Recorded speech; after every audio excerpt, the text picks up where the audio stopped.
Hi all, welcome to my channel Java Soul. Today we will see what is lambda, lambda syntax, and the use case of lambda.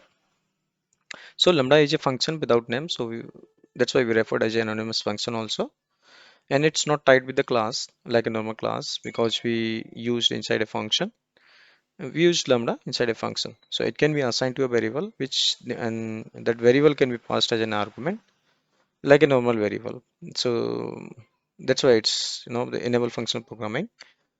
And the syntax, as you can see here, first one is the input parameter, okay, which is enclosed with the parenthesis, and then arrow. Arrow basically separate input parameter, okay, and the body part. Third one is the body, which is block of code. So in input parameter, as you can see in parentheses, I have mentioned only the one parameter, but it can have a multiple parameter. Also, it cannot have any parameter. Now we'll see the use case of lambda. First one is it's enable the functional programming.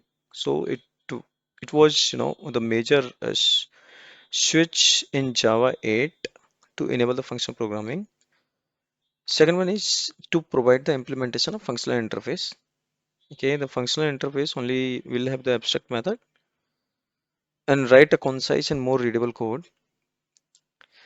And last one is to enable us to write better API and libraries which will be easier to use. And it has other use cases also. I listed only the few use cases which I seen more important.